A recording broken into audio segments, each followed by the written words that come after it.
safe relationship with our children. When they have bad dreams, they might not share it with us. They might go and Google it. They might go and ask one of their friends.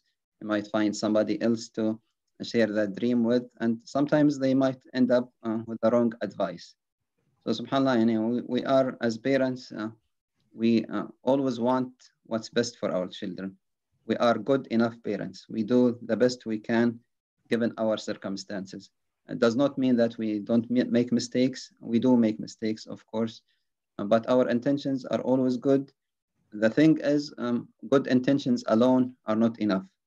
If you don't have the skills, you can always learn more, get educated, gain the necessary tools, because your family is the most important investment you have in this country.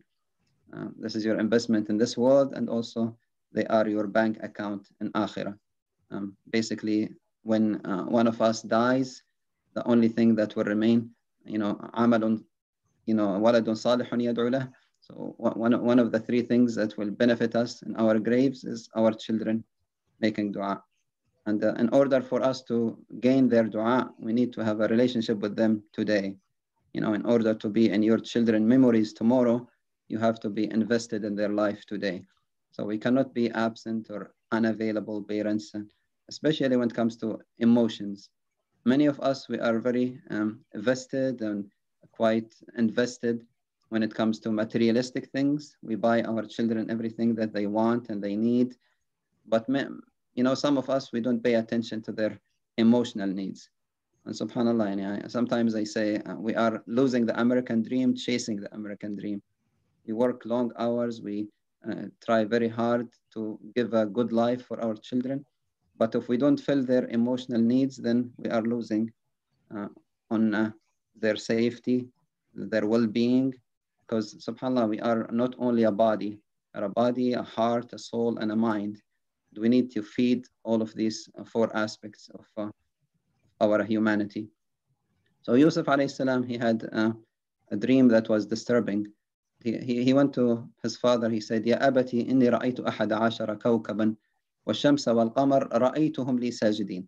So subhanallah, he said, "Ya abati, inni ra'aytu," and then towards the end he said, "Ra'aytuhum." He said the word ra'aytu twice, which means, "Oh, my father, I saw the sun and the moon and the 11 planets. They are making sujood for me." So he was quite disturbed. He basically, when he mentioned the name of his father, because his father was the moon, his mother was the sun.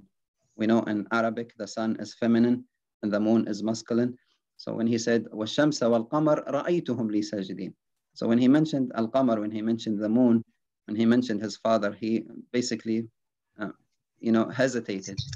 He said, رَأَيْتُهُمْ لِي سَاجِدِينَ. How dare I have that dream? Even in his dream, he doesn't want to be disrespectful. So subhanAllah, he was so graceful towards his mom and dad. And that's why Allah subhanahu wa ta'ala in Surah Abasa, he said, يَوْمَ يَفِرُّ الْمَرْءُ مِنْ أَخِيهِ وَأُمِّهِ وَأَبِيهِ وَصَاحِبَتِهِ وَبَنِيهِ. On the day of judgment, we will run away from our family, including our wives, our children, our moms, our dads, our siblings.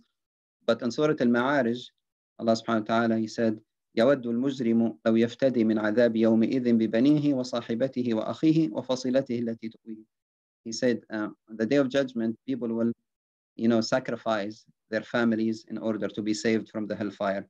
But in Surah Al-Ma'arij, it says, you will sacrifice your siblings, you will sacrifice your spouses, you sacrifice your children. But mom and dad were not mentioned in Surah Al-Ma'arij. They were mentioned in Surah Abasa, but not in Al-Ma'arij, because you cannot be disrespectful towards your mom and dad, even in the hereafter. Even if you are facing the hellfire, you're not going to ask for your mom and dad to be a ransom so you can be saved from the hellfire. So subhanAllah, it's so beautiful, the Quran, if you reflect on it. So when Prophet Yusuf, he had that image of his father making sujood before him, he really hesitated. He said, "Oh, my father, did I make a big mistake? Is this a huge sin?" Just having a dream, subhanAllah. And his father immediately, he started to reassure him. وَكَذَلِكَ يَجْتَبِيكَ رَبُّكَ. He said, this is a sign from Allah that you are chosen. Allah will bestow His blessings upon you, and Allah will choose you as a prophet. And so This is what we do when our children come to us. We try to reassure them. And if you see the use of language between Yusuf and Yaqub, alayhim salatu wasalam, both of them, Prophet Yusuf, he said, Ya abati, oh my beloved father. He did not say Ya abi. Ya abi means my father. Ya abati means oh my beloved father. And Prophet Yaqub, he said Ya bunay. He did not say Ya ibni. Ibni means oh my son. Bunay means oh my beloved son. So their relationship was quite affectionate. They were saying, oh my beloved, and that's something we should not feel ashamed of. Muhammad alayhi salatu wasalam, he always used to, call his wives by their most beautiful names, even in public. Sallallahu alayhi wasallam, he used to stand up whenever his daughter Fatima come, even when she was married. He will stand up and he will kiss her between her eyes. He will make her sit where he was sitting, alayhi salatu wasalam. So it's okay to show affection to our children in public. And it's okay sometimes for them to see us, show affection towards one another as spouses. That's okay within the halal, within our traditions, of course, and our religion. So, that is different between Yusuf and the rest of his brothers. None of them, he said, Ya abati. Every time they talk to Prophet Yaqub, they said, Ya abana, oh our father. And subhanallah, even though it's not necessarily disrespectful, but you can see how Yusuf alayhi salam, he won the heart of his father because he was very graceful, very dutiful, a very polite boy. And we know, of course, you should not show preference between your children. Make sure that you treat them, justly. Sometimes the affairs of the heart we have no control over. Maybe we lean towards one of our children more than the others. That just don't show it in public because, Yusuf's siblings, they tried to kill him basically. And this is the dangerous of being jealous. And we know the first crime committed in the heaven when Shaitan, when Iblis became jealous of Adam alayhi salam. And the first sin was committed on earth when Qabil became jealous of his brother Habil. So we need to make sure that, inshallah, our children have our affection, have our attention, we show them appreciation, and we always become available for them emotionally. And when Prophet Yusuf brothers, they planned to kill him, basically they said, we are going to repent after we kill our brother. And this is very dangerous. Some of us, we might say, I'm going to do haram and then I'm going to make istighfar after that. And we don't know. Allah subhanahu wa ta'ala might take our souls while we are, engaging in the haram act. So Allah subhanahu wa ta'ala reprimanded the brothers of Yusuf alayhi salam, but we know the story, how it went. And of course, this is a very long story, but it shows a few aspects that talk about the relationship between family members. Very beautiful also example in Surah Yusuf, his older brother, the oldest brother, was the one who said, don't kill Yusuf, just throw him away and then go back and tell your father that he was eaten by the wolf. So how we know that he is the older brother? Because Allah subhanahu wa ta'ala, towards the end of the surah, he said, قَالَ كَبِيرُهُمْ أَلَمْ تَعْلَمُوا أَنَّ أَبَاكُمْ قَدْ أَخَذَ عَلَيْكُمْ مَوْثِقًا مِنَ اللَّهِ. He reminded them towards the end that, you threw Yusuf in the well and now you lost his brother also. So Allah subhanahu wa ta'ala, when he was part of, committing a sin, he did not mention him by name. He said, قَالَ قَائِلٌ مِّنْهُمْ لَا تَقْتُلْ يُوسُف. One of them, he said, don't kill Yusuf because he was part of a crime. But towards the end, when he defended his brother, Allah subhanahu wa ta'ala said, قَالَ كَبِيرُهُمْ أَلَمْ تَعْلَمُوا أَنَّ أَبَاكُمْ. He mentioned him by name. And this is what Allah subhanahu wa ta'ala and the Prophet ﷺ, they love us to do. We don't expose people when they do mistakes, and we praise them in public when they do something good. And this is something really, really very, very important to focus on. Our children, sometimes we focus on their negative behavior. They are most likely 98% of the time doing good. And we don't give them praise. We don't focus on that. So the minute we do something bad, they get our attention. So they will continue to do bad because they are asking for our attention. So it's very important to praise good behavior, inshallah, and give positive reinforcement. Because if you remember the story of Musa alayhi salam, so Prophet Musa, one time, basically there was no rain that year. People were very thirsty. And Prophet Musa, he said, let us go out, all of us. We cry to Allah subhanahu wa ta'ala. We make salat istisqa. We ask Allah subhanahu wa ta'ala to give us rain. And this is Prophet Musa making dua, and there was no rain. So Prophet Musa asked, oh Allah, what happened? I am your prophet making dua. And Allah said, one of you is basically committed a huge sin that I have not forgiven. So Prophet Musa, he said, so and so, if you are among us, get out so we can get rain, inshallah. And of course, that man, he did not expose himself. He was crying to Allah. He said, oh Allah, don't expose me in public. Ya Allah, I'm making istighfar now. I'm going to make tawbah. Basically, he was just very anxious and making dua to Allah. And Allah accepted him. So suddenly, the sky was full of rain. And Prophet Musa, he said, oh Allah, what happened? Nobody came out. So what happened? And Allah subhanahu wa ta'ala, he said, Ya Musa, my servant, he repented and I accepted him. So Prophet Musa said, oh Allah, show me this al-abd salih, show me this righteous, servant of yours. And Allah said, absolutely not. I covered him while he was making a mistake. I will not expose him when he makes something good. So we don't expose bad deeds, inshallah. We cover each other, we cover our mistakes, because we all make mistakes.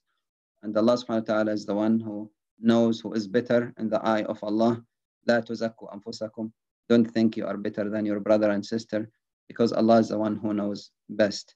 Because, sometimes we close the door in the face of our brothers and sisters who make mistakes, but the door of Allah is always open. SubhanAllah, I share this story a lot whenever I give khutbah.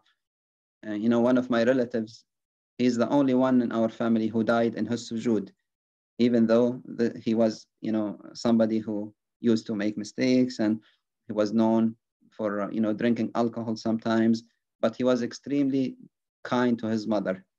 He was very, very graceful towards his mom. So when he died, most likely his mom made dua, and he died in his sujood. And Yawm al-Qiyamah, he will basically enter Jannah immediately from the door of Salah.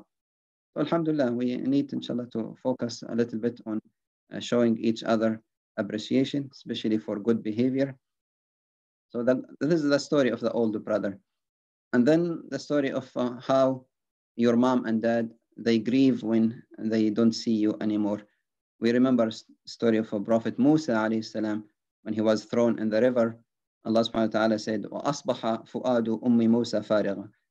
His mother's heart became empty. Basically, her son disappeared and she has no heart anymore. So Allah immediately returned Prophet Musa to his mom, because Allah does not like for women to be sad. Because when mothers are sad, they release, hormones that are harmful, cortisol, norepinephrine, and hormones that can cause the immune system to deteriorate.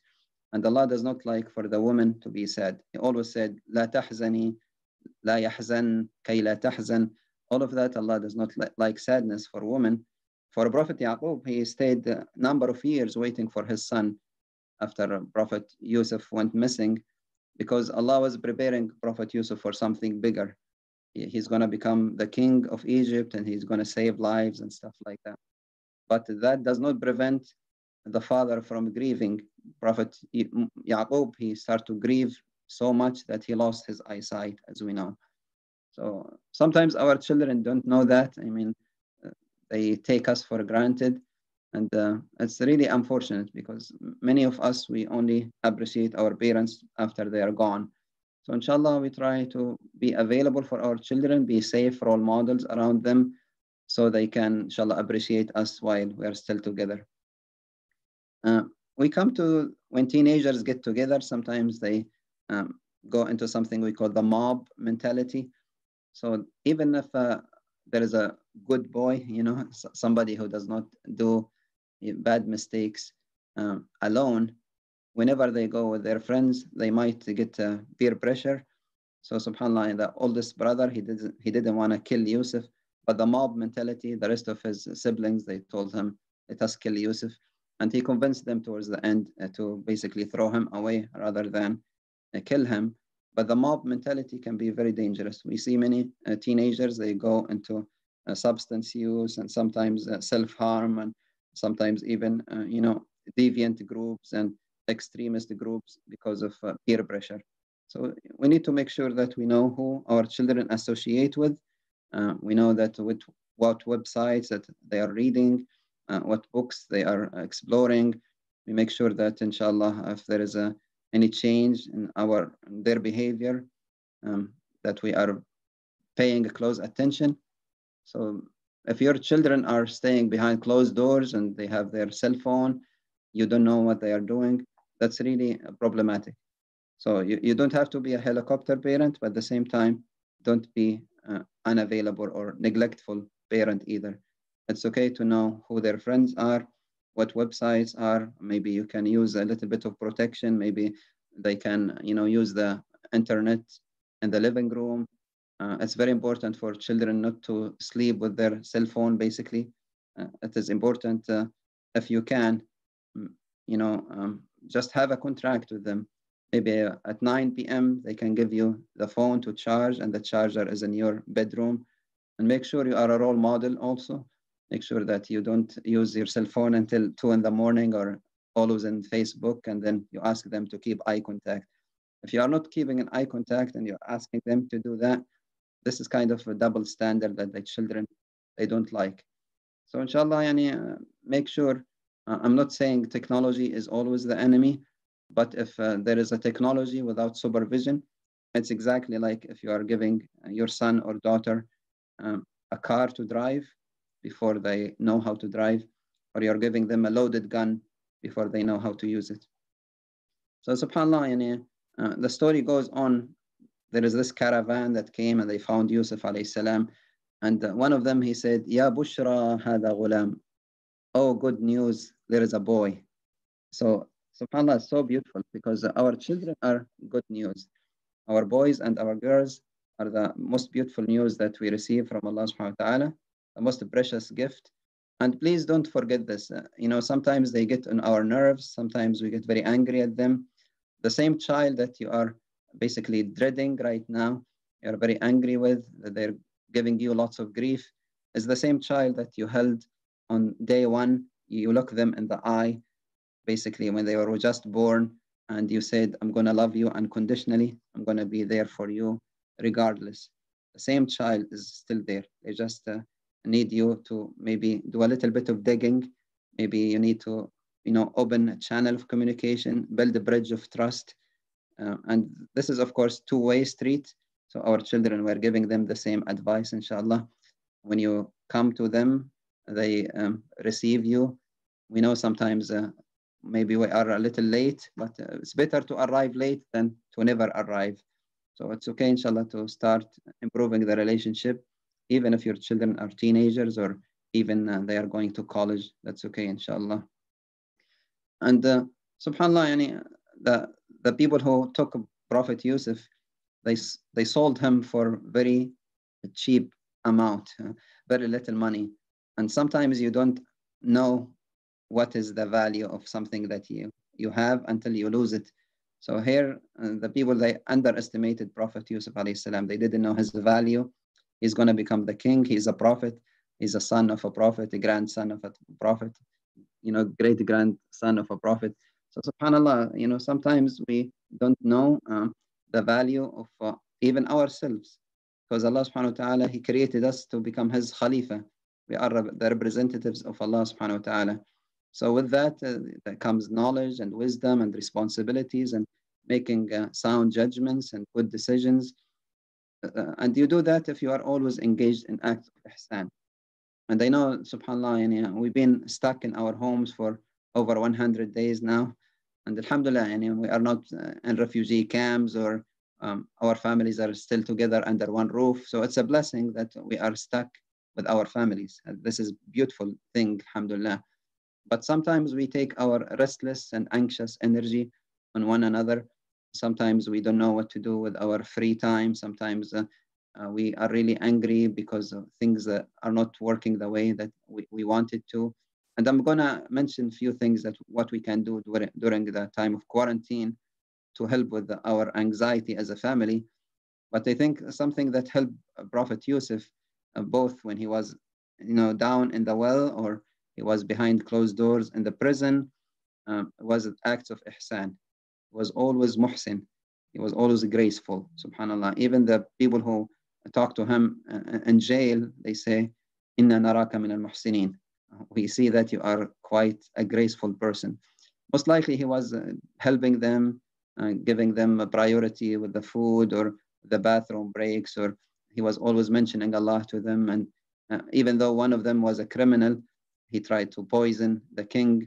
He treated him as Ya sahibi sijn. He said, oh, my companion. He did not reprimand him or treat him in an inferior way or anything like that.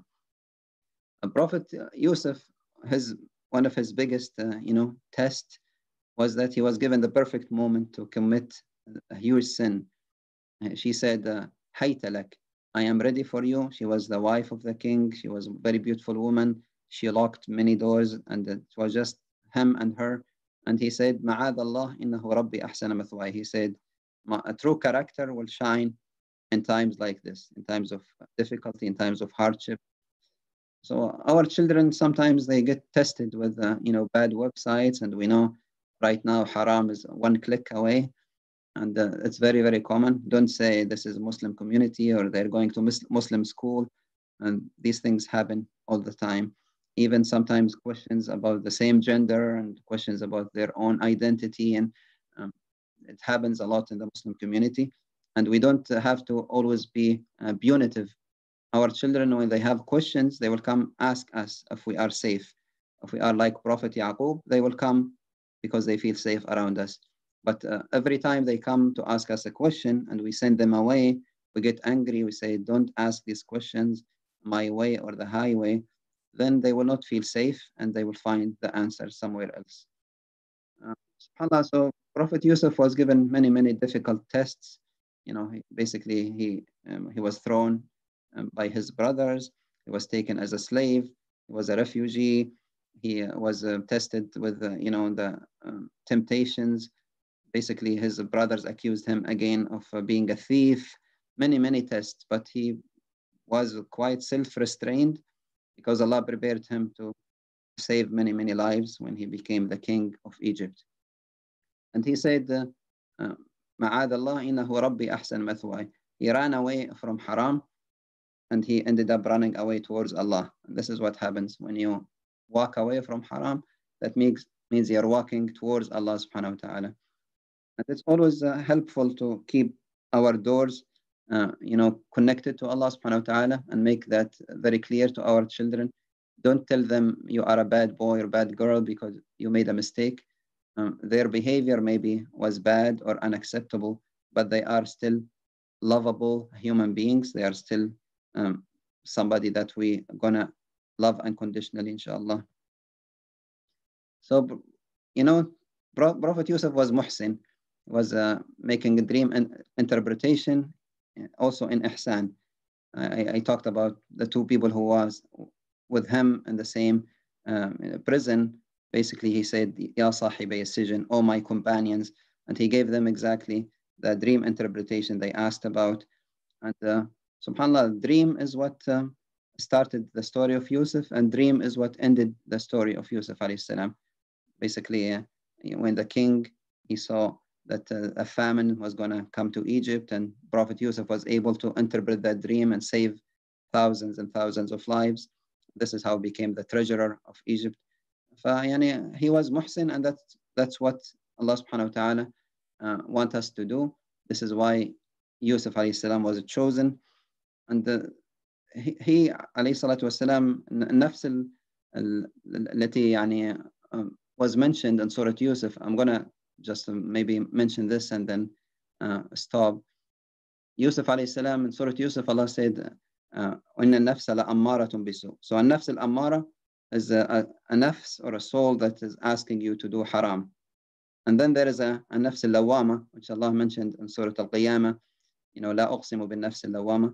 That's a nafs, that's when it makes haram, it will ask you to go and repent to Allah subhanahu wa ta'ala.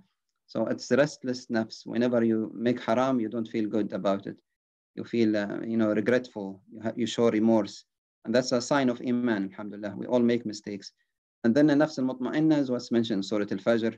Ya ayyatuha an-nafs al-mutma'inna, irja'i ila rabbika radiyatan mardiyah. Prophet Yusuf, he basically ran away from a nafs al-ammara, which was the woman chasing him. Not only one woman, it was a group of women basically were chasing him. They ended up cutting their hands and everything. And basically he asked Allah subhanahu wa ta'ala for nafs mutma'inna, and Allah gave him that because he was muhsin. He engaged in acts of ihsan. Prophet Yaqub, he never despaired from Allah's mercy. He knew that Allah will return both of his children to him.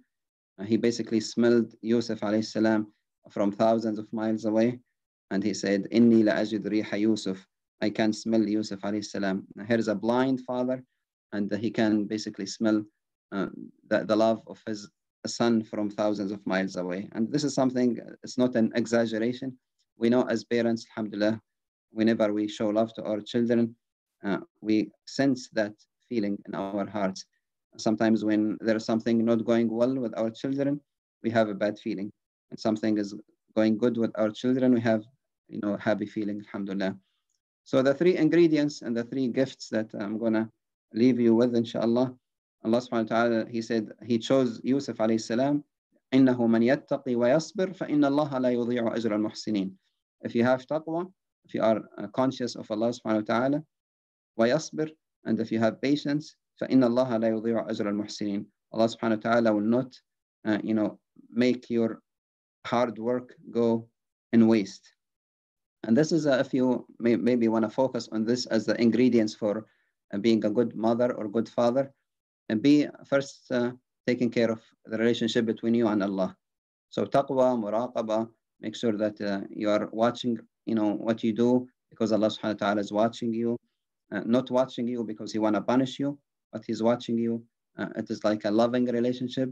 It's a relationship that's not only, based on fear, not only based on love, but fear, love, and hope. And we are very hopeful ummah when it comes to Allah subhanahu wa ta'ala. As-sabr, you have to be very patient because parenting is a long journey. We're going to make mistakes. There is lots of detours, and it's okay as long as we are persistent and consistent and we have a routine and structure. And then be a muhsin and engage your children in acts of ihsan. Ihsan towards each other as a mother and father, ihsan towards your children, ihsan towards the rest of your family, towards your neighbors, towards the rest of the community, your country, the whole world. And that can be different ways. You can do a community service. You can engage in wearing a mask, making sure you're not exposing people to the bad virus, stuff like that. So when it comes to building relations with our children, we can keep eye contact. This is very, very important. Many of our children, they come to us and we basically are on our cell phone or Facebook accounts or whatever we're doing, and we basically dismiss them. So if you want your children to pay attention to you, please pay attention to them too. And then practice the, sunnah of smiling. تبسمك في وجه أخيك صدقة. To smile to people is act of sadaqah. And people does not only mean the cashier in Safeway. It also means your wife and your children. The greeting is also a sunnah. Allah subhanahu wa ta'ala in Surah An-Nur, he said, سلموا على أنفسكم. Whenever you enter your home, say salam. Sometimes even when you enter the bathroom and you come out, say salam again. It's okay. To spread salam means everybody is safe in this house. Make sure that you listen to your loved ones. You listen with your ears, with your eyes, and with your heart. Listen to understand. And then talk, and not talk at them, but talk to them. Have a dialogue, not always an argument. If you can, have a family quality time together. It's very important. Focus on the quality if you don't have the quantity. Make sure every minute with your loved ones counts, inshallah. It will be nice if you can spend one-to-one private time with your children, maybe once a week. You take them to the backyard, or you guys walk around the neighborhood, or you go for an ice cream, whatever it is. and just see how they are doing that week. And it takes a village and takes the whole community to raise our children. So use the community resources, not only the Muslim community. You can use the library, you can use, the Girl Scout, Boy Scout, whatever thing that is acceptable to your family values and that's halal within our deen. Use it.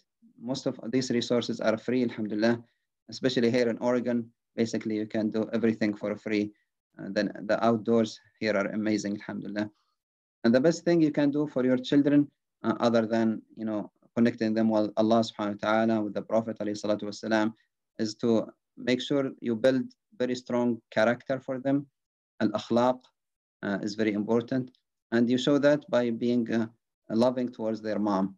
If they see a relationship between mom and dad very strong, the children feel safe, they become less anxious, less depressed, and their self-esteem will increase, inshallah. And remember, as parents, we need to practice lots of self-care. It's very difficult, very exhausting journey, but with the help of Allah subhanahu wa ta'ala, we try our best and we place our trust in Allah subhanahu wa ta'ala. With that, I like to open it up, inshallah, for discussion. You have the questions and answers. Jazakallah khair, Dr. Umar, for very, very good, useful advice and guidelines for us. I forgot to mention Dr. Umar is here. Here is a Hafiz too, mashallah. Jazakallah khair for the insight. This is very useful. So I'd like to ask all the audience. We have about 67 people in the Zoom and about 30 people in Facebook. You could raise your hand or send me private question if you just want private questions, or you can just type on the chat. In the Zoom, there's a chat button over there. So I have already some question here, Dr. Umar. Let me read this one here.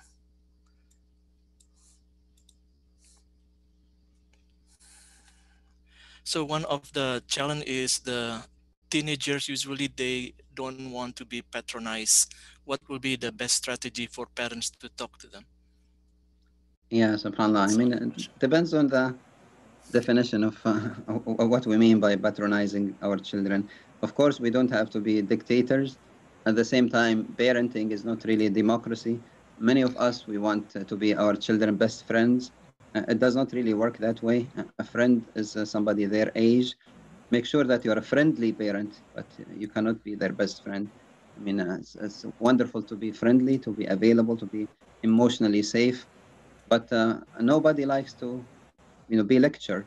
So if you are somebody who always give lectures, and when they talk you cut them off, it's always your way or the highway, then nobody wants to be around you. I mean, I don't want to be around somebody like this. And when I come home, I need to rest for a few minutes before I get any interaction. Sometimes if I am exhausted, I actually stop my car in front of the garage. I take deep breaths. I stay for a minute and two so I can deflate. I can take all the stress from the hospital so I don't bring it to my wife and children because it's not fair to them.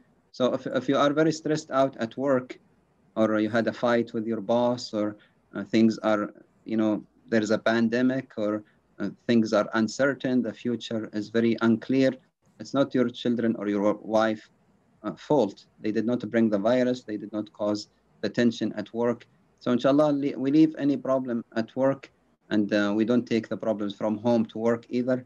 Make sure you find that balance, inshallah. But talking to our children in a way that they will listen is talking respectfully, which means, inshallah, we pay lots of attention to the subtle messages, to the body language, to the things that they say and don't say, and not only to their behavior. Sometimes their behavior is only the message. There is something much bigger behind the message. So you go and dig for that message. And I just give an example here. I have three daughters, alhamdulillah, may Allah, inshallah, give them barakah. But one of them, she's always happy and very bubbly child. But one day she was having very foul attitude, was giving us lots of, bad attitude. And, you know, basically my wife said, how about you send her to her room for time out. As a psychiatrist, I don't believe in time out. I believe in time in. So I told her, okay, Baba, let us go to your room and I will go with you. And we sit down and talk. So we sat down on her bed and they said, remember, this is a safe house. Our door is always open. This is an open door policy house. Um, anything you can share with your dad. And she started crying. She told me she had a nightmare and maybe the city of Portland it got flooded and everybody died except her. And so she had very bad dream she could not share. Basically, she lost her voice because there was traumatic experience. And the minute I made it safe for her, she was able to spit it out, was able to speak her trauma story, was able to immediately became very happy and bubbly again. So it's okay to make it safe for our children. If I just sent her to her room and she cried herself to sleep, she will never trust me with her difficult emotions. So make sure that you are available for your children, not only when they are doing a good and not only with the easy emotions, but also make difficult emotions acceptable too, as long as they are safe and healthy, of course. They are not like, being violent or causing self-harm or doing risky things. Anything else is acceptable and you can, inshallah, channel that anxious and angry energy if you know the reason behind it. Okay, Jazakallah khair, Dr. Umar. So I'll ask Sister Mita, maybe have a list of questions also already. Sister Yes. Mita, here is the head of the department of the Women Support Department from IMSA, sister. So, tafadal. Right, Jazakallah khair, Rida. Jazakallah khair, Dr. Omar Rida, for your sharing your knowledge to us. It was very beneficial, inshallah, for everyone. And we have lists of questions here already for you. So one of them is, let me read this. If father or mother knows that one of the children hurts their mother or father, how to let the children know wisely? Mm. So in other words, give the advice to children without, being patronizing the children, that what Yeah, they're doing is subhanAllah. not right. Yeah, subhanAllah. I mean, it's wonderful if you have a safe relationship to start with, but many of us maybe we need to start building that. And I said it's never late. If that's not the situation in your home, it's never late. And subhanAllah, I have a YouTube channel. It's called Daughter Father Bonding, DFB.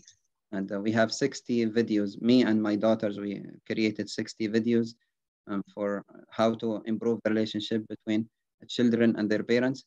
But inshallah, yani, even if your relationship is struggling, don't despair. You can start from today. You can use these tips, inshallah, use the examples from the Quran and Sunnah. There is always the solution there, alhamdulillah. But, disrespect is not acceptable. So if you are, if there's abuse, one of the sins that they say that the angels will hold onto the throne of Allah subhanahu wa ta'ala. When a son or a daughter is disrespectful to their parents, the angels will get very scared. They will think Allah subhanahu wa ta'ala is going to immediately punish this ummah. So they will hold onto the throne of Allah. They're quite scared. They make istighfar and they say, Allah, don't punish your abd, make him, do istighfar and tawbah. So it's very, very important to protect our children from the wrath of Allah subhanahu wa ta'ala. Disrespecting your parents is one of the huge al-kaba'ir, one of the huge big mistakes. So if our children are quite disrespectful and they are sometimes even physically violent towards a mother or a father, there are boundaries. Our boundaries are not allowed to be crossed. We are the parents here. And we should not be, parenting through guilt or through fear. SubhanAllah, in the past, that our children used to come and kiss our hand and our forehead. And today we kiss their hands and we ask them for istighfar. And it doesn't work that way. It is not fair to the children. Today, they will be very happy. If you give them everything, they will be extremely happy. If there is no structure, if there is no routine in the house, of course, who doesn't want that?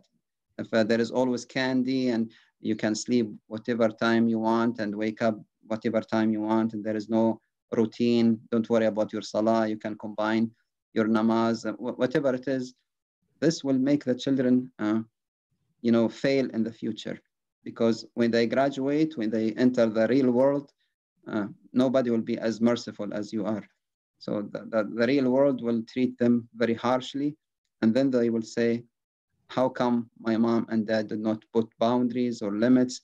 So when it comes to, there are red flags and red lines, and you cannot cross, which is disrespecting your mom and dad verbally, emotionally, physically, in any way. And we do that, inshallah, by saying, right now, I'm not going to respond to a hostile language. When you are able to talk to me respectfully, I'm going to be willing to listen to you. And you walk away. Don't give a big lecture. If you say, I'm very angry at you, and because you did this and you did that, and it becomes basically a fight between the two of you.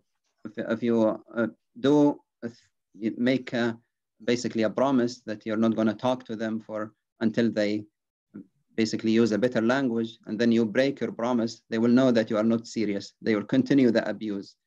You are not allowed to abuse your children in any way, but they also are not allowed to abuse you. We are, as parents, are not, we don't deserve to be abused. So I hope that that's clear. I mean, it's really important that we don't allow our children to fail in the future by basically making everything easy for them today. They have to earn few things. They have to know that life is a struggle. They need to know that they have chores and responsibilities, that they are part of the team, that their home is their responsibility. I'm not going to clean your room for you. I'm not going to brush your teeth for you.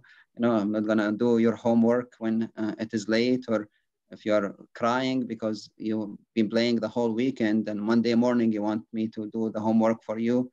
I'm sorry, you're going to face the consequences of your decisions. All right. Jazakallah khair, Dr. Rida. I'm looking at another. Should we go ahead with another question, Edo? Yes, yeah.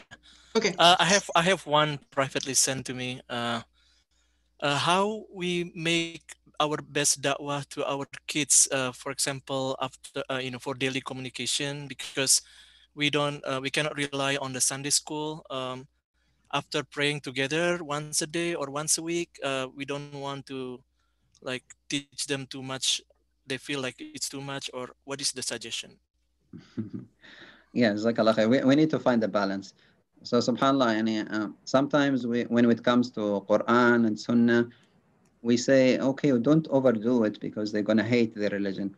But if they are playing video games for many hours, or they are watching movies, or they are on their computers, we don't really put a limit, and we say that's okay because it's not going to put pressure on them, even though one of the two ways is taking them to Jannah, the other one maybe is wasting their time, if not taking them to the hellfire. So I don't want you to necessarily basically be always bombarding them with the Quran and Sunnah. It's wonderful, alhamdulillah, if your home is based on the traditions of the beloved Prophet ﷺ. But at the same time, I see parents who basically will, stuff the Quran down their children's throat. They want their children to memorize, immediately, huge number of ayat. Very few of the Sahaba memorize the Quran, very few. But every Sahabi who memorized a single ayah, they went and they practiced it.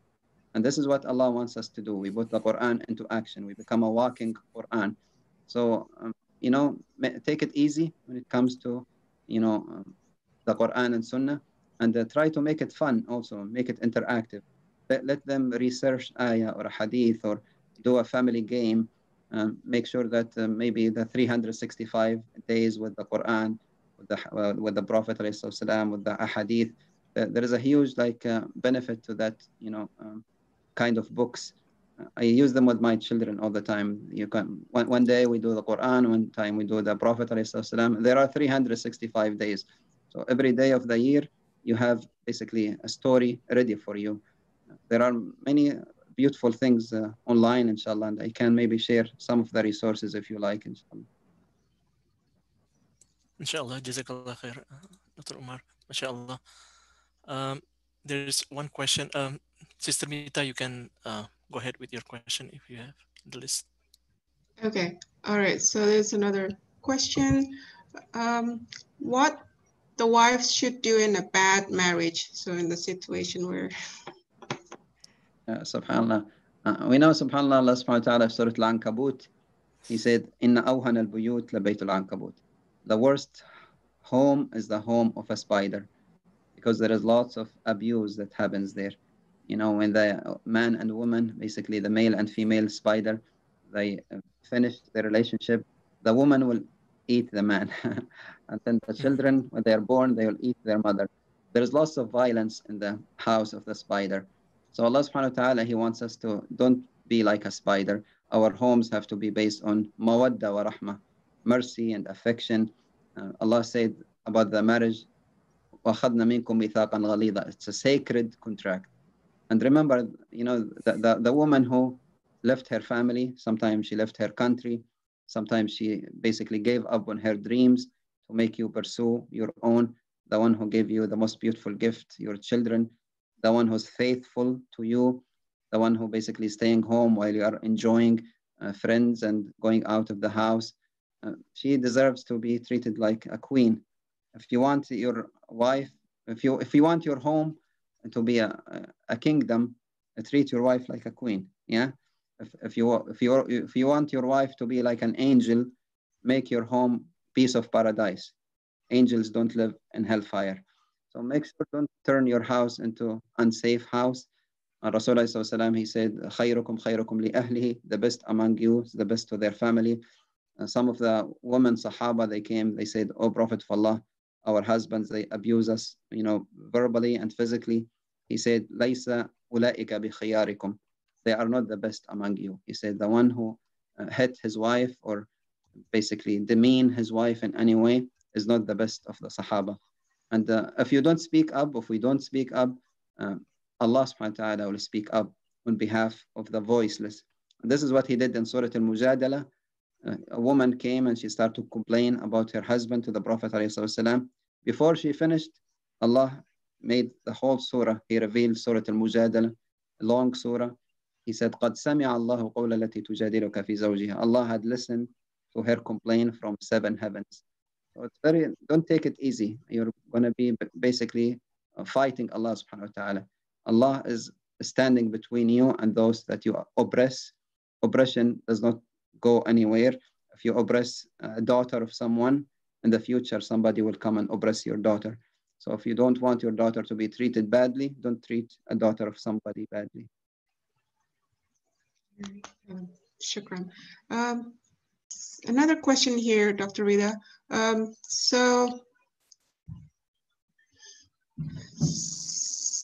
this the situation is there is a friend.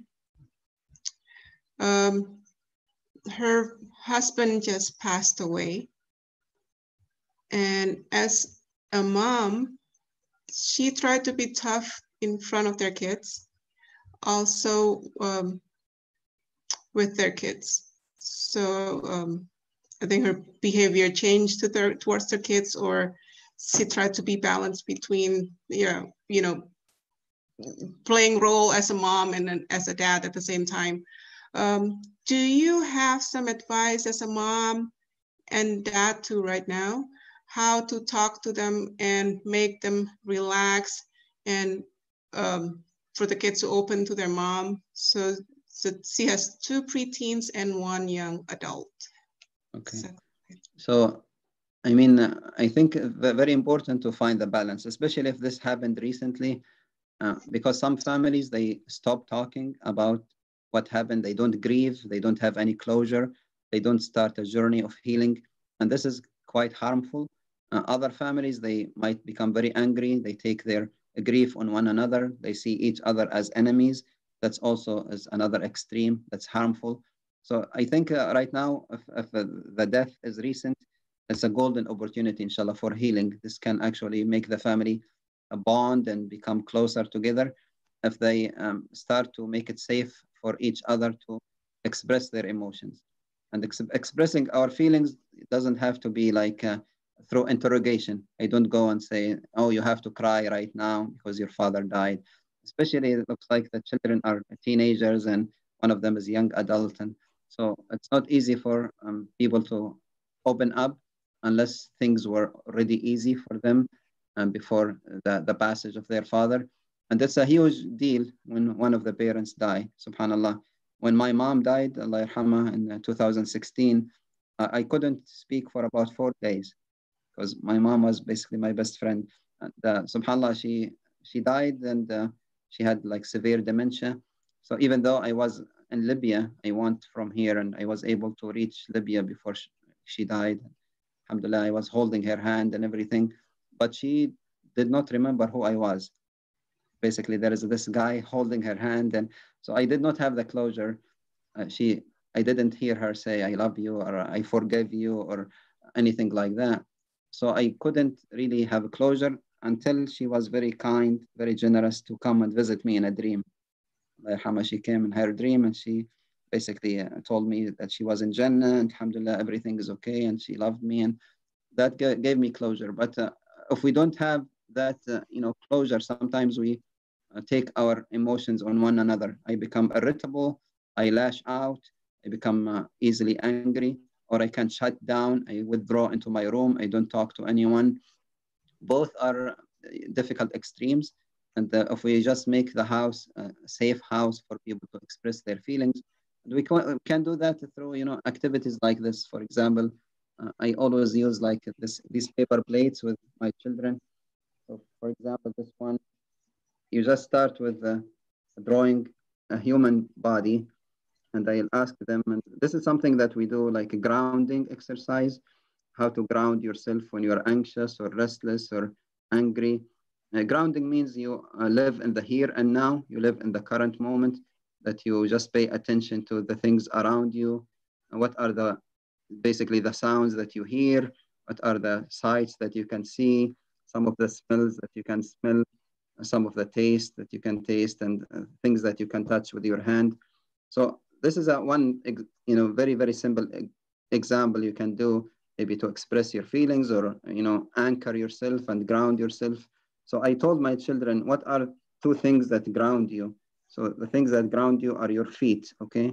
So what are things that when very, very important for you, and they are your foundation, that they are your roots, the roots of this family. And for them, they said our family and our faith. So their faith and their family were very important for them. Then I said, how about the trunk? What's your trunk? The trunk for them is the values, family values, the ethics, the morals. Then I said, what are the branches, the things that you give away?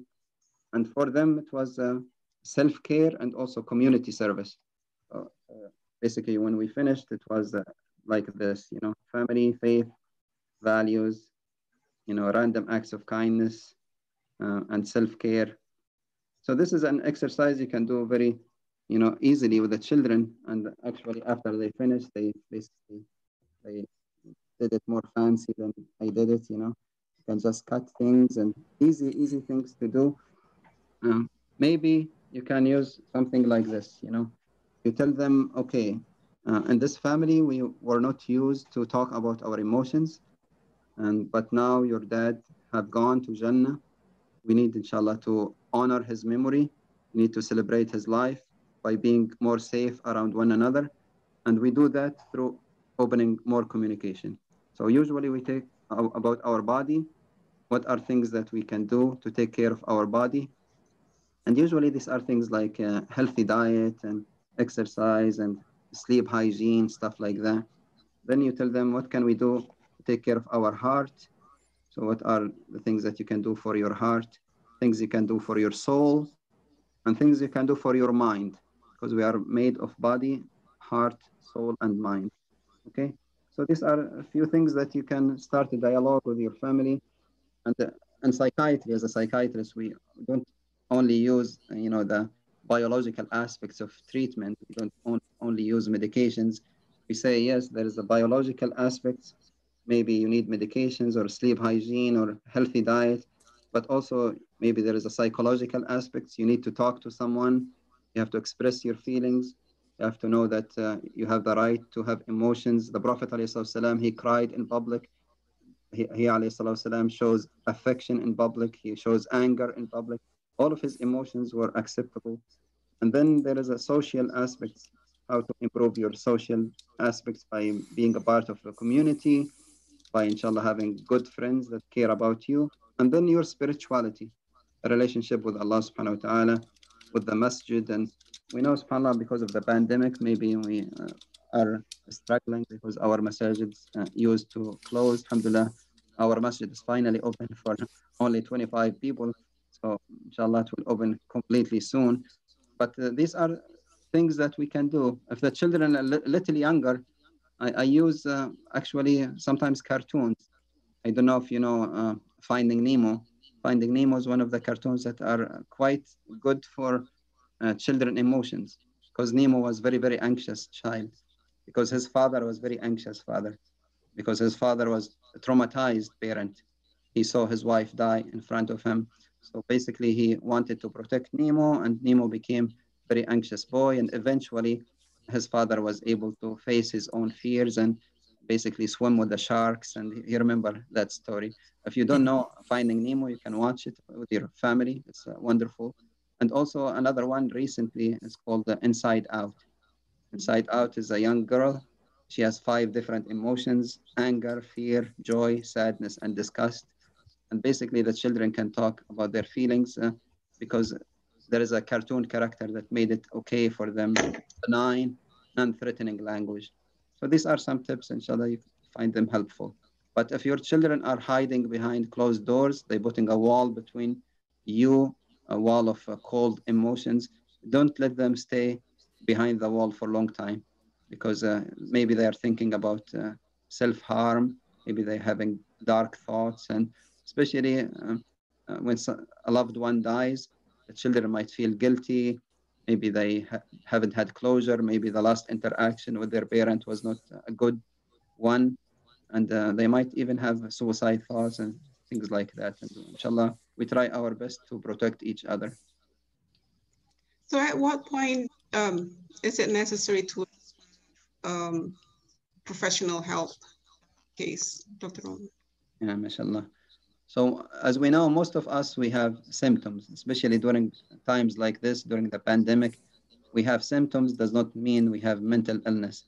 It's okay to have symptoms, to have anxiety, to have a little bit of sadness. Maybe sometimes we lose our temper. We are only humans.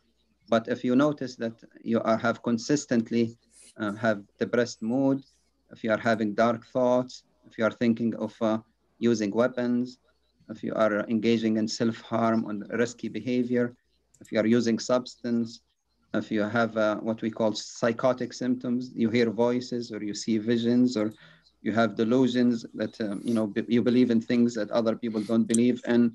If you have severe somatic symptoms, you have severe stomach pain or severe headache, migraine, if you cannot sleep for number of days, if you have frequent nightmares or obsessive compulsive behavior that's preventing you from doing your daily activities, all of these are red flags, and it's okay to go to a professional. There is nothing aib. It's not haram in our religion. Allah subhanahu wa ta'ala said, "Is'alu ahla dhikri in kuntum la ta'lamun." Go to the people of knowledge whenever you have a disease. Rasulullah he used to say, Allah created the disease and he created the cure. So go and seek the cure. Jazakallah khair. Go ahead for the next. Okay, yeah. I have a lot of questions here, Dr. Umar. I hope you still have time. Maybe we will be like all night now. So yeah, just one question here related to the topics of Suratul Yusuf. One brother asks, how could we praise one of our kids without causing jealousy to others? And what will be the example for that? Yeah, mashallah. I mean, the best way to basically praise a child is to praise the behavior. You don't have to say, oh, mashallah, Khadija or Fatima, you did this, and in front of her sisters. You can say, Baba, the action that you did, showing somebody, compassion, showing the cat mercy, showing your neighbors, kindness, you praise the behavior. Of course, at one point, maybe privately, you can tell her, mashallah, you should be proud of yourself. This is even better than saying, I'm proud of you, because proud of you means, I love you more because of something you did. But we know that we love our children unconditionally. So you can say, you must be proud of what you did today. And, in front of the rest of the children, you can see, today I noticed a behavior, and it's really brought joy to my heart. It brought joy to our neighbors. You basically cleaned their, drive-through, or you took the trash, or you just praise the behavior. And inshallah, that most likely will not cause, much tension between the children. And don't always focus on one child, even though if they are the perfect child. And unfortunately, sometimes the perfect child might become very anxious because they have unrealistic expectations. They think they have to always be perfect in front of mom and dad. And of course, their other siblings are getting away with murder while they are always being, perfect, and they cannot make any mistakes. That puts lots of pressure on our children. They deserve to live their childhood. Of course, they don't make big mistakes, inshallah. But, we learn from our mistakes. We all did many, many mistakes. And alhamdulillah, our parents were, very merciful with us.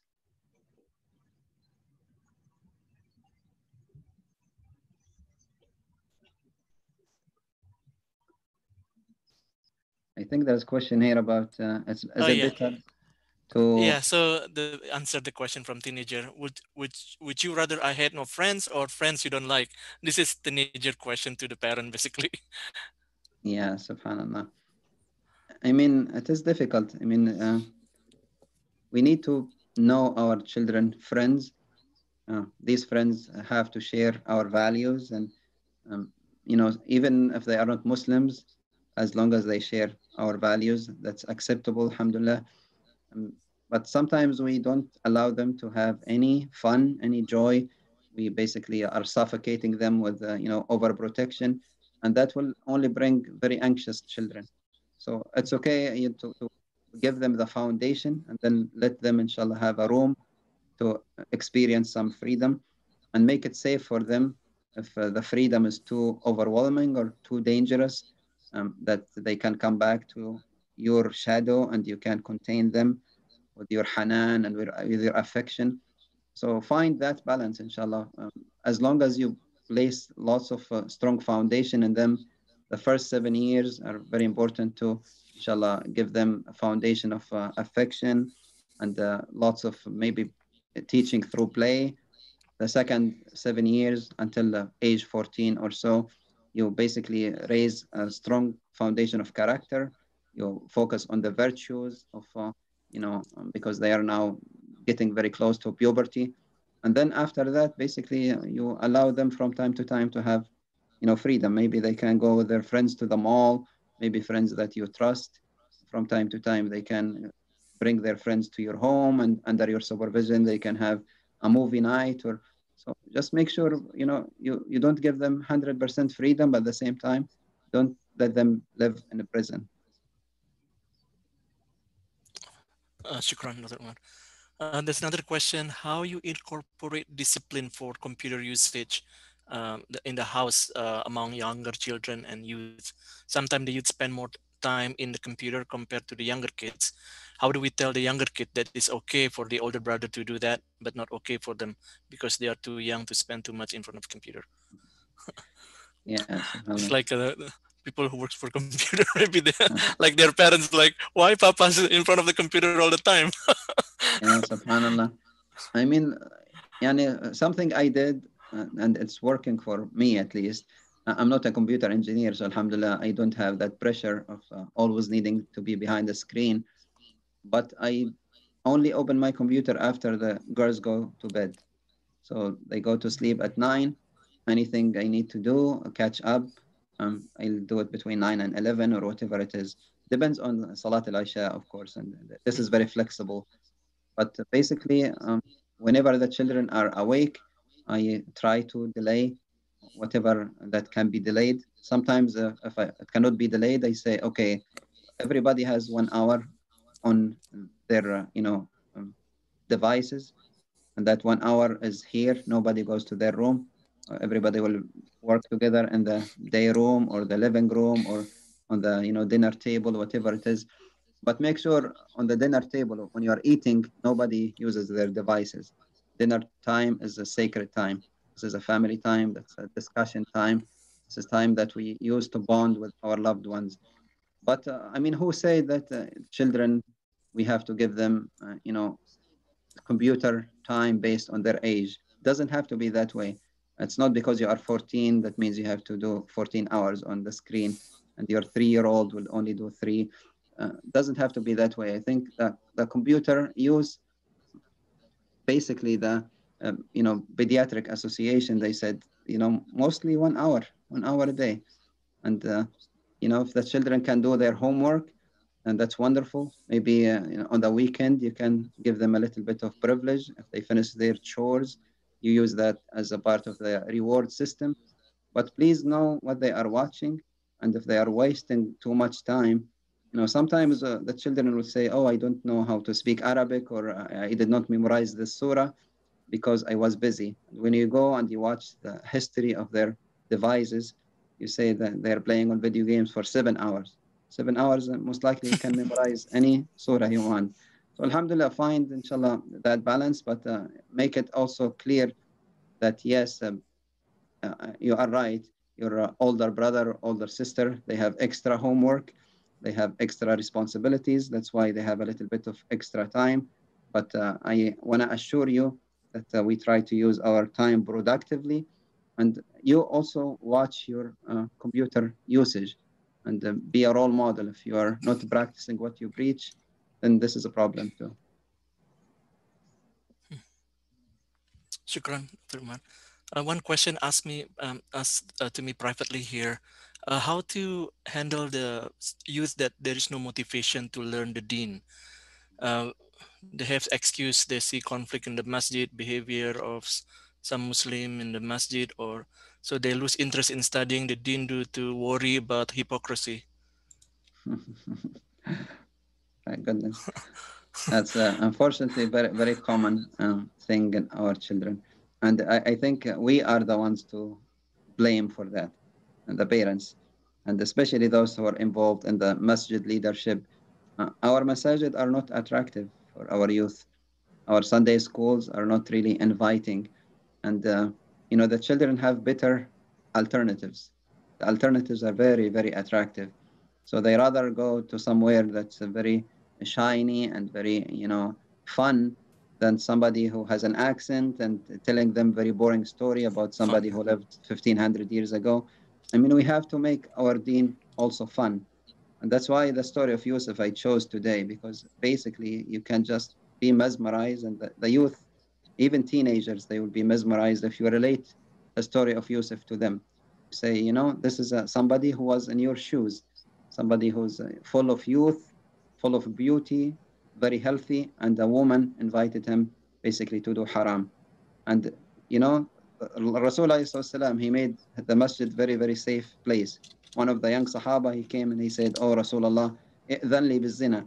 I want to commit the big mistake of zina. And basically the other Sahaba wanted to beat him up. And the Rasulullah, he said, "Udnu, come closer and talk to me." So he was our best role model. He was somebody who was very safe. The young Sahaba came, asked him very difficult question. The woman asked him very, very private question. The children, they came and climbed on his shoulder.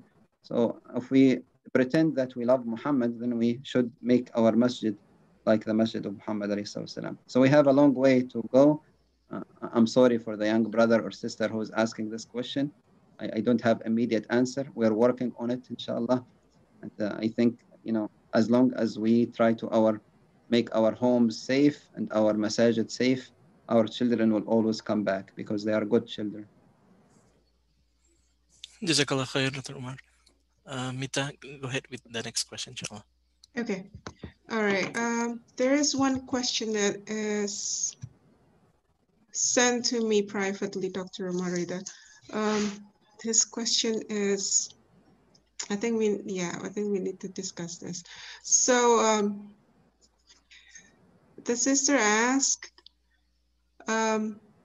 So she has a teenager, and if the teenager got very, very mad, or get frustrated, um, they tend to threaten to take their own life.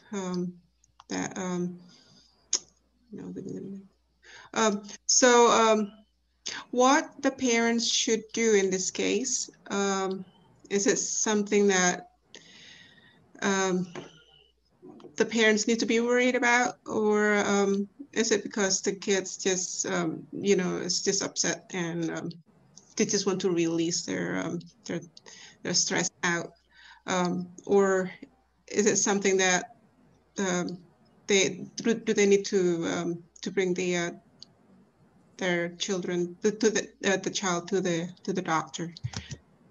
Jazakallah khair. Yeah, I mean, as a psychiatrist, I take these threats very seriously. If somebody is threatening to take their own life, especially if they are showing me that they have plan, and then I ask them, "Oh, what's your plan?" And they go into details of that plan. Then I say, how imminent is your plan? And they have an actual intent to go through with their plan. That's a very, very serious situation that need immediate intervention, taking the child to the emergency room or calling a professional, making sure that the child is supervised 24/7. They might need medical intervention or even inpatient admission, stuff like that. Some of us, we dismiss that and we say, oh, all high school children, they talk about that, which is true. It's a very common when the children are frustrated with one another. Basically, when a child is excluded from an activity, they will say this statement. And some of us, we say it as trying to seek attention. Others, we do it as a cry for help because I really, really cannot take it anymore. And some of us, we really mean it. And I think, spending a few minutes, which I call time in, with these children might prove that it is life-saving. I'm going to tell you a quick story about somebody who, you remember, there is the Golden Gate Bridge in San Francisco. So this is a very beautiful place for people to go and end their life, unfortunately. So it is very famous for that purpose. So this guy, he said, I'm going to go to the bridge and I'm going to walk back and forth for 20 minutes. If anybody kept eye contact or say, good morning, or how's your day going, or why are you on the bridge? He said, I will not jump. And for 20 minutes, not a single human made a human contact. So he said, the heck with it, nobody cares about me, and he jumped. So I think saving lives can be done by very, very small acts of kindness, just paying attention, looking somebody in the eye, especially if it's our child. You say, Baba, Mama, um, I really, really love you and worry about you. When you make statements like this, it breaks my heart. And we talk about it. And you sit down together. And they say, I don't want to talk about it now. You say, my door is always open. You know that this is a safe house for you. And I want you to know that I will be available to listen when you are available to talk.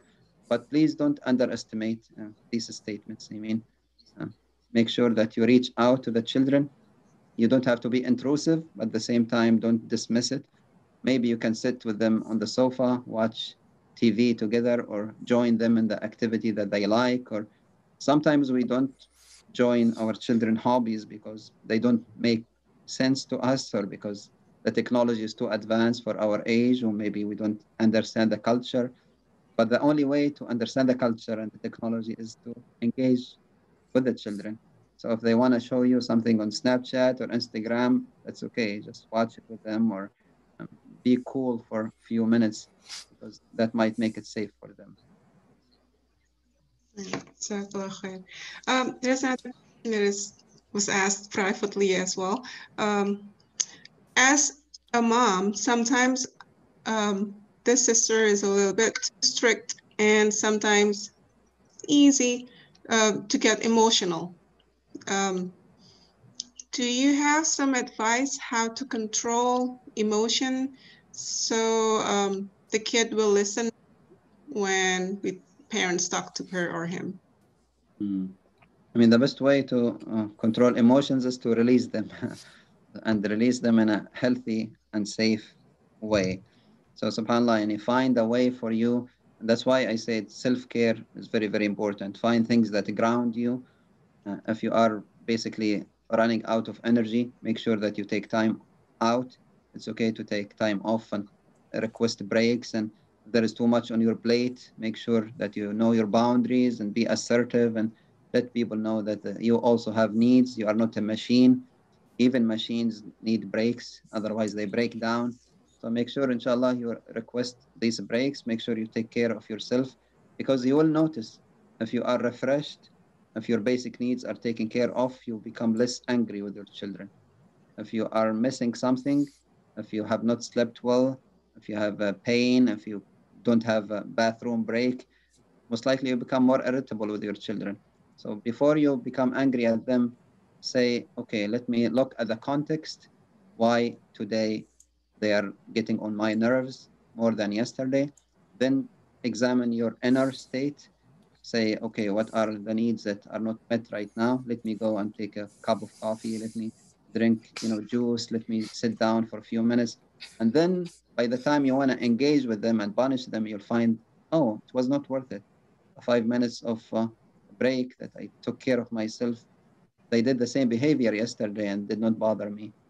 Subhanallah, yani, I remember when we took the children to one of the retreats, we go, alhamdulillah, every year, the masjid, we go to a retreat. We took them to Sun River, which is a very fancy, resort here in Oregon. And the first day, the staff at the resort were very nice, very kind, very welcoming, and hi, wonderful to have you. The second morning, we went for breakfast. The exact same staff, they were very abrupt. They told us, we don't have place for you today. Go find breakfast somewhere else. They were very harsh. And when we asked, they told us it was Mother's Day and they have 45 women inside. They're overwhelmed, they're short staffed. So because their basic needs were threatened, they became less patient with us. So if you are less patient with your children, most likely there's something that's missing in you. Go and take care of it first because you also deserve for your basic needs to be met. Yes, Jazakallah khair. Go ahead, read the next question. Yeah, Dr. Umar, there is a question about a little child. He's about 3 years old, but he likes to hit the mother and also the father when they are together. Probably a jealousy. 3 years old. I don't know. The question would be maybe like how to discipline or what would be the good response to this. Yeah, I mean, the best thing to do is not to hit the child and say, "Stop hitting me." If you are hitting your child while saying, "Don't hit me," that's very confusing. You're telling your child violence is not acceptable, but I'm gonna be violent with you to stop the violence. It's very, very confusing message that the children don't really register in their brain. You find out, of course, 3-year-old, maybe they don't have the language skills. Most likely, as you said, they are jealous of the husband because now there is more affection. The children, they like in this age to be the center for attention and affection. But immediately we say, okay, we use our words, we don't use our hands. If they continue to hit you, you say, okay, if you do it one more time, mama is going to walk away. And you actually walk away.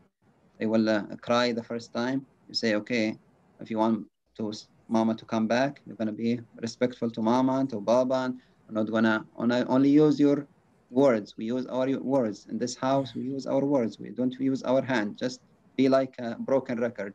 And the behavior also, not only the words, your behavior is very consistent. When they are disrespectful, walk away. Walk away.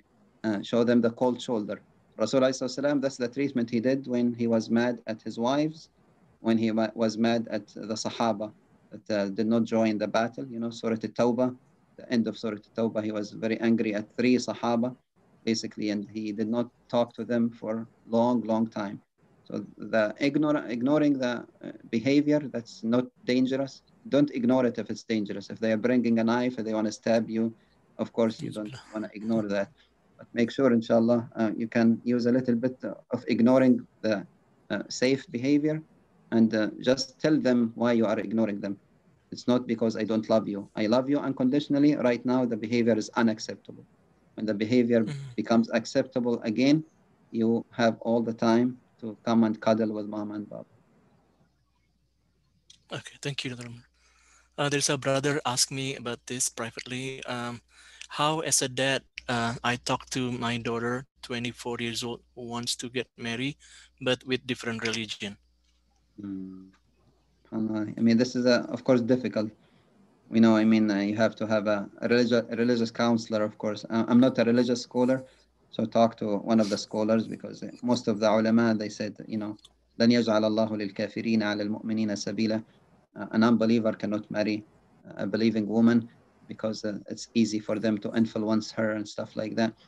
And subhanAllah, I mean, when it comes to the religious part, you have to struggle with that, the consulting a scholar, but make it really, an open door policy. You say, okay, Baba, let us sit down and find out what's attractive about this person and what's unattractive about somebody from your religion or your culture.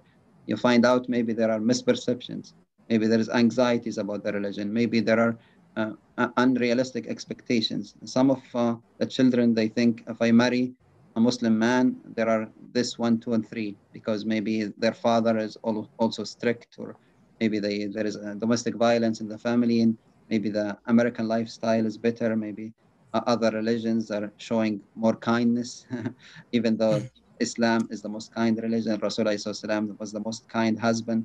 But most of our children are misinformed. And as I said, when the alternative is more attractive than the masjid, they will use the alternative.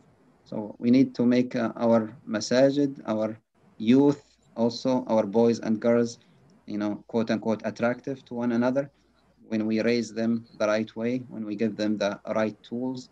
And that's why sometimes we go on retreats, we go on camps, and we take, boys and girls together. Some people, they say, oh, you are mixing boys and girls. That's not true. We are trying to teach them there are boundaries. You're going to talk to women anyway. You're going to talk to them everywhere in the university, in the supermarkets. So how come when it comes to your sister, in Islam, you say, oh, astaghfirullah, I don't talk to women.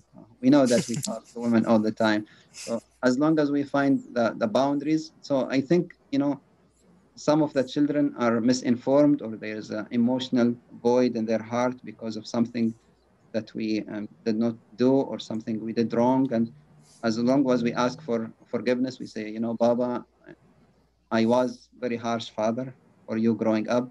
I did mistakes with your mom. There was domestic violence. I'm really sorry. I'm trying to improve. And not everybody is doing this. And the example of the Rasulullah is this and that. Sometimes it might be too late. If she's 24, if she has her mind already set, she might end up, getting married, and maybe she will not have a happy marriage. Maybe she will. Maybe the man will convert. Who knows? So just make lots of dua. Don't abandon your girl right now. Even if she marries non-Muslim, she's still your child. I mean, don't let any child go away from Islam, and you condone that. You say, they chose this way, khalas. She's not my daughter anyway. Don't do that, inshallah. Make your door always open. Because as I said, inshallah, our children, regardless of whatever mistakes they make, fundamentally they are good children. There is Allah in their heart, they will come back. Jazakallah khair, Dr. Umar. Mita, do you still have more questions? I have like 3 or 4 more here, but I don't know, Dr. Umar, do you, is it okay to have like another 10, Sure, 15 minutes, or I don't inshallah. want to. uh, Go ahead, Mita. Otherwise, I'm just gonna read my question here. Go ahead and read your questions. Okay. So here's a question about the youth that have a lot of pressure on the school. Basically, he has a lot of school works, homework, exam, and high expectation from parents and relatives, as well as the peers. And sometimes he just concentrate on the school works without talking to anyone at home. What should we do about that? This is a recipe for disaster. This is a child who most likely very anxious. They might actually be even self-harming without you knowing. They go to their bed, maybe they are cutting on themselves, or maybe they go and do eating disorder behaviors, and not eat, or eat and throw up, or There are many things that can happen because of anxiety that we put very high expectations on our children. I mean, it's really unfair that our children are losing on their childhood. Basically, we are taking them from school to extracurricular activities. We don't basically sit down as a family. Maybe we eat dinner in the car between going from one place to another. You know, bedtime is sacred and meal time is sacred. Of course, for our religion, alhamdulillah, if we can pray as a family, pray jama'ah, that would be really wonderful. We sit down before they go to bed, we make adhkar al-masa, you say a Surah Tabaraka every night. It would be wonderful. And the last thing they hear from us is, how was your day? Mama and Baba are always here for you. This is a safe house. You give them a hug and, you give them a kiss. That's okay. The last thing they hear from you is unconditional love. This is very different than a child that hears only, oh, you are not good unless you are A plus, and unless you exceed in everything that we're going to ask of you and your peers ask of you. And then the children will listen to their peers more than they do to their parents, because they want to belong to a group. They want to have a strong identity. And if we are not filling their emotional void at home, other people will fill it for them. And really, really, it's very dangerous culture. The teenage culture in this country is very, very dangerous. Many things are violent and dark, ideologies, behaviors, exercises, experiments, video games that will ask you to do number of challenges, and the last challenge will ask you to end your life. There are very ugly, ugly things out there. So make sure take it easy and make your children take it easy. If they don't go to Harvard, it's okay. I graduated from the University of Tennessee. Then Harvard begged me to take their master's degree. I mean, it doesn't matter what school you go to in this country. As long as you finish from any school, then you have your foot in the door. So take it easy on your children, inshallah. Take it easy on your loved ones. They are loved ones for a reason, inshallah, because they deserve your love. Jazakallah khair. Another question is about community, Dr. Umar. What could the community do to be involved in this issue? Should we have a designated list of contact person who could become counselor for the youth? I mean, it is really a beautiful field. I mean, subhanAllah, I wanted to be a neurosurgeon first because my sister died of brain cancer. Then, I went to medical school, and then every time I go to the OR, I faint. So after fainting multiple times, they told me, you cannot be a surgeon if you are unconscious. So alhamdulillah, I became an emergency room physician. I was working in the ER. I really loved it.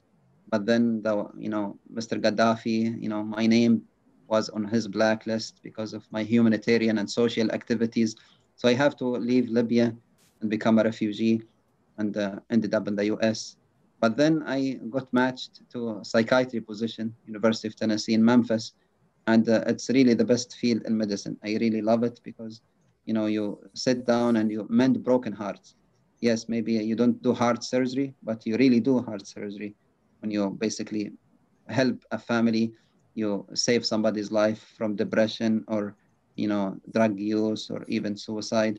So alhamdulillah, I mean, I'm very happy with what I do. I think we really need more counselors, more Muslim counselors, that they know the Quran, that they know the Sunnah, because if they go to non-Muslim, it might be difficult for them to discuss some of these issues. They might not understand our culture and traditions. They might find few things as child abuse or unacceptable behavior in the mainstream American culture. So I highly encourage our children to become psychologists, social workers, case managers, and if there is a strong base like this in the community, absolutely, you can build a program like the old brother, old sister program. You have mentoring program for the youth, because most of them they will not come to somebody like me, an old ammo with an accent. They will talk to one another, somebody who's close to their age. If there is something that these mentors cannot, do more than their expertise, they should be comfortable talking to us as community leaders and as trusted adults, inshallah. So one thing that I noticed some youth when they share their experience, some the older they say they keep like saying be patient or give like a lecture, and they're like instead of sharing their feelings, it's become lectured. How do we prevent this? I see some cases in the masjid, for example. Like these youths, they have problems that they just wanna people to listen, but it's he, like instead of get people listen to it, but it becomes like lectured. Yeah, So and that's very unhelpful. If a sister comes to the imam and say, my husband, is very violent, and the imam say, sister, be patient. That's not a good advice. Rasulullah SAW did not give this advice to the Sahabiyat. He said, what do you want? And one of them, she said, I don't want to be with him anymore. And he said, okay, I'm going to end this marriage. Another person, he said, what do you want? And she said, I just wanted my voice to be heard. I'm going to stay with my husband, but I want you to talk to him. So subhanallah, if the imam is telling everybody, or the community leaders, or the adults in the community are telling the children, don't talk about your emotions. It is just read Quran, make istighfar, mhm, go make wudu. This is wonderful, alhamdulillah. We know our religion is a healing. We know these are important healing tools. But reading Quran alone is not going to stop somebody from killing themselves, or somebody from hurting their family. Make sure that you also use the available community resources, professional and non-professional, inshallah. Make sure that your community, alhamdulillah, you guys have very strong, solid community, and you do these meetings frequently, which is very wonderful. It keeps you grounded in the religion and also grounded in your culture. And you know what parts of the culture, contradict the religion, and you get rid of them. What parts of the culture help the religion, and then you also, inshallah, involve them and make them stronger. But as I said, I mean, make sure, inshallah, don't tell people if you show emotions, that means you are complaining about Allah. Sayyidina Yaqub, he was crying, he lost his vision, he lost his eyesight from how much crying he was doing. And he said, إِنَّمَا أَشْكُو بَثِّي وَحُزْنِي إِلَى اللَّهِ. I'm complaining to Allah. I'm not complaining about Allah. Rasulullah SAW, when he was burying his son Ibrahim, he was crying. They said, even you, O Rasulullah, he said, this is rahmah, this is mercy that I have in my heart. I cannot change my heart. My heart is merciful. So alhamdulillah, yani, it's okay to show emotions and express our feelings. And I think the generation of 20 to 30 will be wonderful in bridging the gap between our youth and our elders. And if we have more and more youth going into psychology and social work field, they will be wonderful, bridging tools that will bring lots of healing to the community, inshallah. Jazakallah khair, Dr. Umar. One last question I have here is about the kids that go to college, because we are out of touch most of the times. How do we make sure he still stay in the religion because of the friends from different philosophies? From sometimes they talk about something contradicting with the Islam, and I think this is related to the phenomena, Dr. Umarida, the one that Muslim youth left Islam even though they are memorizing the Quran or be religious earlier, and now they left Islam because of this struggle in college. How do we as parents, because we are far from them, protect our kids? Yeah, jazakallah khair. I mean, I know the fields of philosophy and psychology, they really need somebody with a sound mind. And before we expose our children to them, I highly encourage you not to, involve your children in the field of psychology or philosophy early on. Some of us, we want to send our children to early college, and they can take whatever class they want. It will be nice if they take like art or, Spanish or something light. Don't let them go into these very difficult existential questions, because basically people will tell them, oh, why Islam? Explore our religions. Why there is one God? Explore other gods. Why there is God to start with? And if they don't have a strong foundation to start with, they might be very, very confused. So make sure if your children are in another town, that you don't cut ties with them. We say social distancing does not mean it is social death sentence. It only means physical distance. Alhamdulillah, we can be more close with our loved ones. We maybe say it's part of this family tradition that we're going to have a WhatsApp before you go to sleep. Every night we're going to check on you because we love to see your face. And then you say, without being very intrusive, you know, how was your salah, or what did you do today, or who did you see, who are the friends that you hang out with. Just be very gentle. And some of us, we have access sometimes to our children bank accounts, or even some of their telephone and internet activities. And don't overdo it, but at the same time, don't think your children um, are, alhamdulillah, going to be angels because they are Muslims, and now you throw them in a swimming pool and tell them good luck to you. From time That's to true. time, go and check on them, because the swimming pool might be full of sharks. So alhamdulillah, don't be uh, neglectful parent, but don't be overprotective either. If you have already given them enough tools, they have a strong foundation. I love the example of Imam Turi when he gave a talk. He said he wanted to go to this college in France, and basically his mom said no. His mom said yes. Dad said no. And then the next year, his mom said yes, and his father said yes. And he said, okay, why last year you didn't allow me, but this year you allowed me? I'm still going to France. I'm still going to be thousands of miles away from Senegal.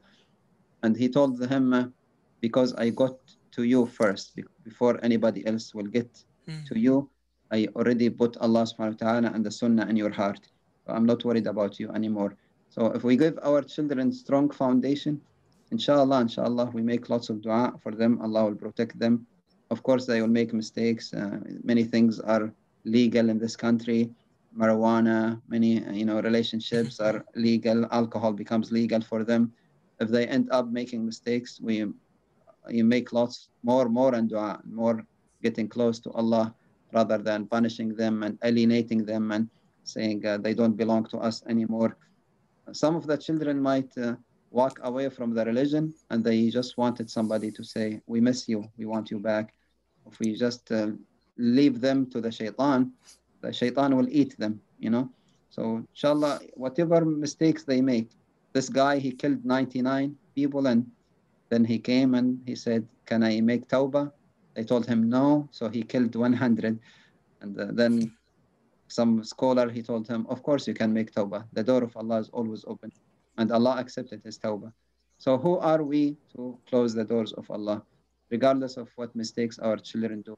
So keep your eye on your children, make lots of dua for them, give them the foundation, let them know that they are always loved by Allah, by the Prophet, and that they are the representatives of Allah.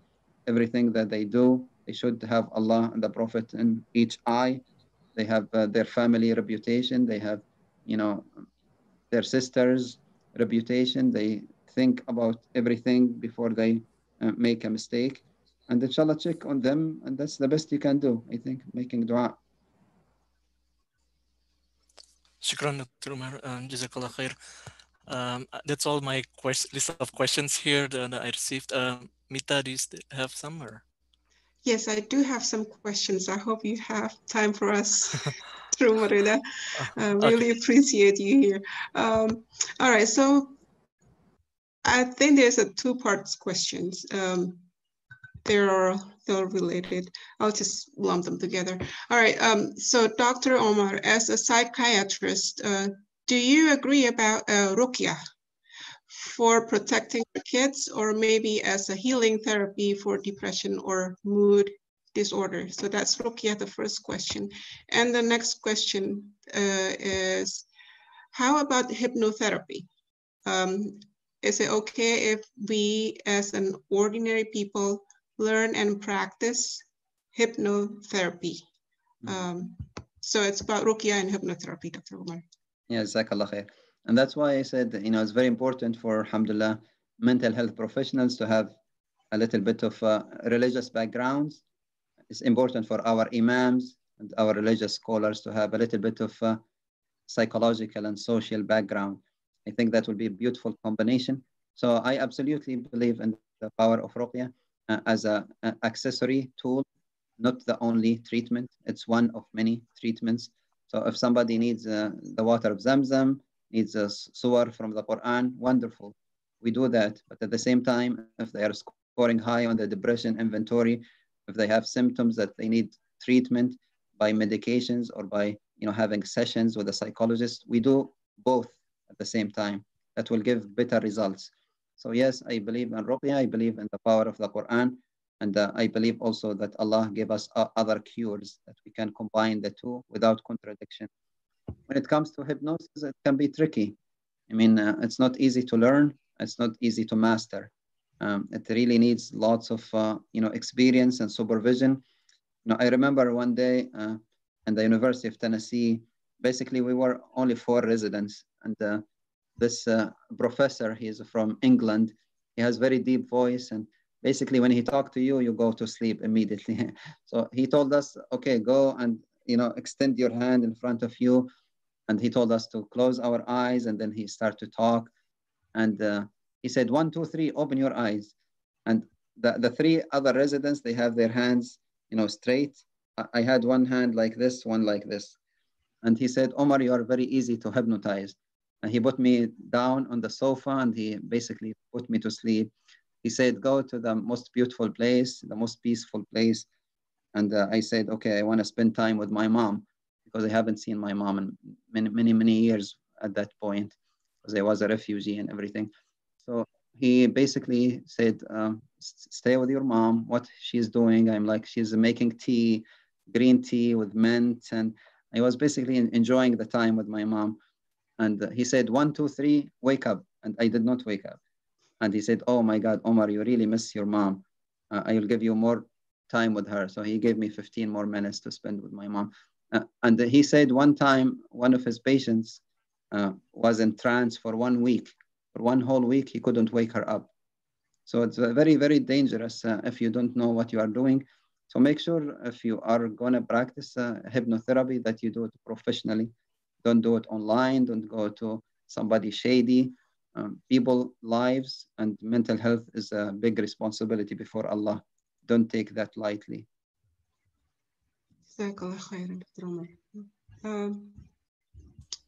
Rita, do you have any more question? No, I think that's all I have. I don't know about the chat. There's a comment here, Dr. Marida.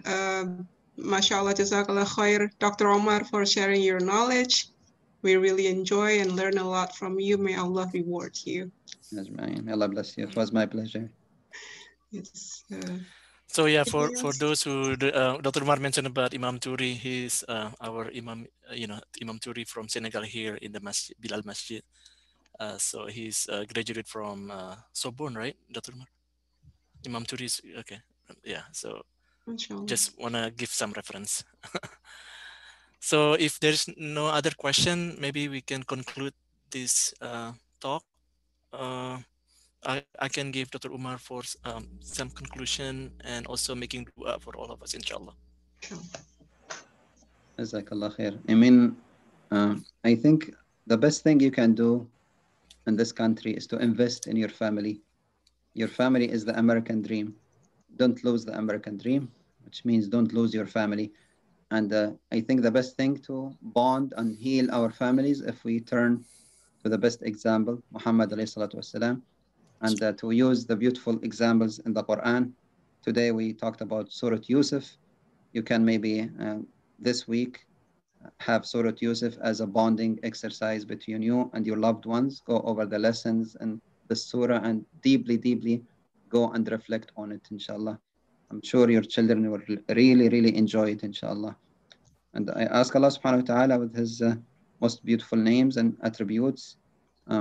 He gathered us today during this beautiful gathering, that to gather us tomorrow, inshallah, with Muhammad sallallahu alayhi wa sallam, our parents, our spouses, our children in the highest paradise. Allahumma ameen. Ameen. Jazakumullah khair, Dr. Umar, especially for your time. You're giving us the opportunity for this, handling this issue with your knowledge and expertise and experience. I hope next time we could have another session with this with IMSA.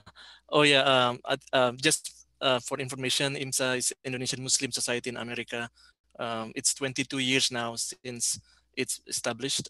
So we've come from different states and cities. So that's why you can see people from Maryland, from Indiana, Mita, my friend in Boston. So we have, so every year we usually have annual gathering conference, like about more than 1,000 people usually come.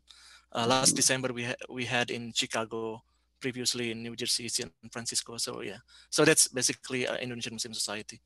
MashaAllah. So inshallah, next time inshallah I'll try to contact Dr. Umar Rida for another session, maybe with another topic with the same handling this, maybe particular like special focus on some details, like how to handle something, like a specific issue, inshallah.